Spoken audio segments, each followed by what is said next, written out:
मैले आफ्नो कोठाको भिजिट गराउँदैछु साथीहरू, अन्यथा नलिनु होला है। अनि तन्ना बिछ्याएर सफा गरिसकेपछि अनि त्यसपछि यसमा आउँछ कि हाम्री सानी यो दिनभरि हाम्रो बेडमा सुत्छ। यसलाई त हाम्रो बेडमा नसुते त निद्रै लाग्दैन कि क्या हो। दिनभरि हाम्रो बेडमा सुत्छ, राति सुत्ने चाहिँ यो बेड हो, सेतो तन्ना बिछाएको छ नि त्यो वाला बेडमा फेरि राति सुत्छ यो। अब योसँग नसुतेपछि त राति नभए त्यसलाई निद्रै नलाग्ने भयो क्या हामीलाई पनि। अनि यो त मेरो चाहिँ मेकअपको सामग्री राख्ने टुल हो, बक्स हो। अनि यता चाहिँ हाम्रो एप्पलवाला दराज छ है साथीहरू। हजुरहरूलाई विश्वास लाग्दैन भनेपछि मैले कपडा नै देखाएँ कि। अनि यो वालमा सेट गर्नेवाला एप्पलवाला दराज हुन्, तर मैले चाहिँ कहिलेकाहीँ निकाल्नुपर्छ भनेर त्यही अनुसारले सेट गरेर राखेको छु कि। यिनमा सबैमा हामीले कपडा राख्छौँ, लमसम 3-4वटा छन् क्या यिनी एप्पलवाला दराजहरू खरिद गरेर राखेछौँ कि। यसमा अब नयाँ पुराना अनि त्यसपछि जाडोमा लाउने गर्मीमा लाउने त्यही अनुसार मिलाएर ट्याक्क पारेर राख्छौँ।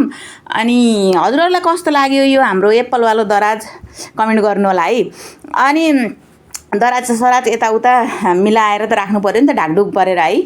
अनि त्यसपछि यता हाम्रो यो ब्ल्याङ्केट सल्याङ्केट पटाइपट्टि राखेपछि यो चाहिँ हाम्रो सुज राख्ने ऱ्याक हो है।